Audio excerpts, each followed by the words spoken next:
this panel is called Beyond the Gyaan. And the reason we called it that is, as was mentioned earlier today, before the keynote, we were very keen that this entire day be about practice. It be about practical things that people can do, can apply, and very importantly, things that other people have done and bringing that learning in, so that that can be learned from and then applied by everyone watching this.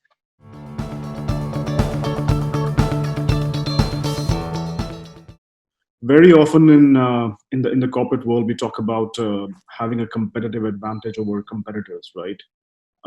But really, what goes on in the social sector? Do we talk about a competitive advantage, or do we talk about something different?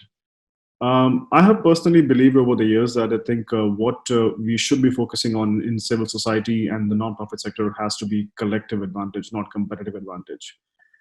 Simply because, I mean, in the space that we operate in, whether we are based in one state, whether we're working on one issue area, whether we're working on with one set of stakeholders or one set of targets, there will always be different fault lines that we will have in the work that we actually do, right? It could be regional, it could be target-centric, it could be anything. In the areas that we do not have a competency in, I think civil society is best served through collaborating with others, right? We should always look at as to where we do not have a competency in, and of course try to see as to who can really fill that competency. I mean, if not from within our team.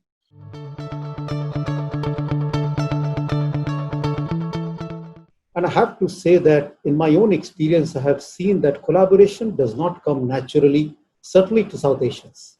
I cannot talk with similar confidence about other parts of the world, but it's not something which is very, very natural to us.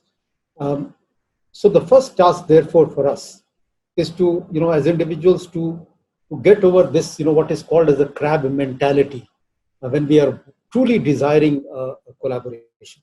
And while talking about collaboration, I'm going to draw upon, which is the second thing I want to say, my experience, not from the professional world, but from my, football, I wouldn't say career, but my interest in football.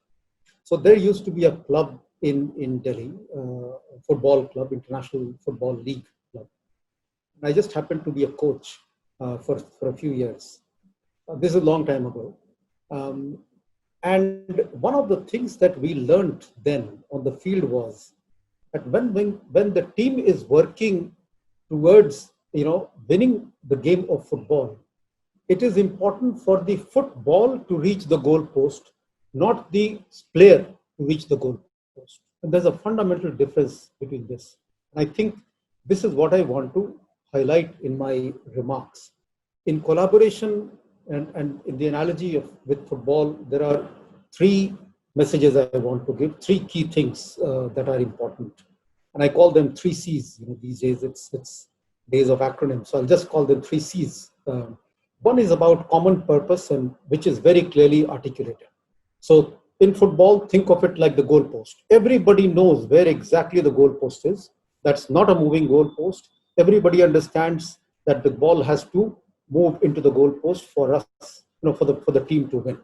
The second C is about identifying the champion, a passionate coordinator. Think of it as a center forward position in the game of football. Somebody who's there, whose job is to go and strike the ball in the goalpost. That is very, very critical. And the third important bit, which I think is critical, is the relationship among football players. And I'm continue to use the football analogy here, is based on common values and principles, very much like in any network, regardless of what the purpose is. Humility, active listening, learning, empathy, respect for diversity and inclusion, commitment to transparency, openness, integrity. Some of these values and principles must define the relationships over and above the common purpose. And let me just finally, in conclusion, say that it's also important to know when the coalition achieves its objective, and it must therefore either shift its mission or close down. It's absolutely okay to close down.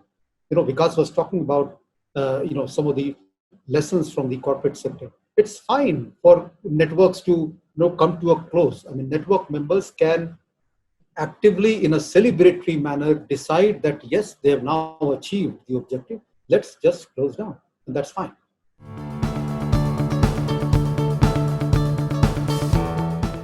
I think we all recognize that single organizations, as large as they may be, or even movements, are not able to solve complex problems by themselves, and the problems are getting more and more complex as we hurtle into the climate crisis and other crises that we're going to face.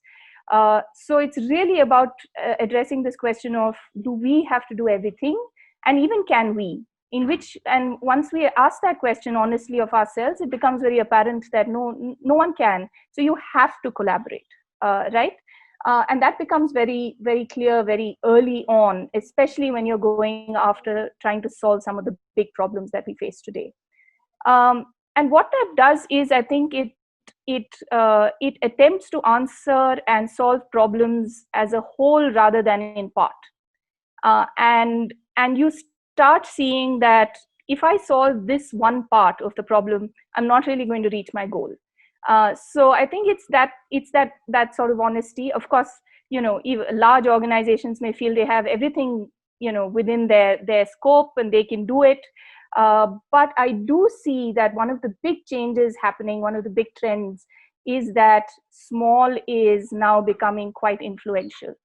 There are also benefits to being a very a network that has a brand, a network that has a secretariat, a process for taking all decisions. So I'm not saying that doesn't have its value. I think it does.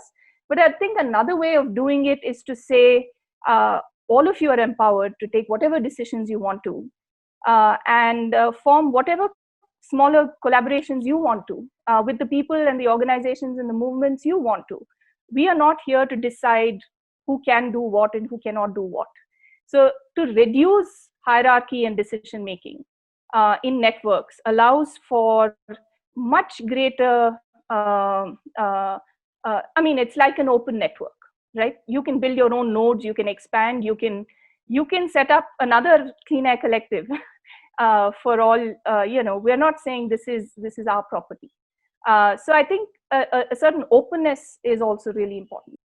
Thank you, Vinuta, Samar, and Vikas for that, for being very honest and very open with your views and willing to share. And it's been really great to have this.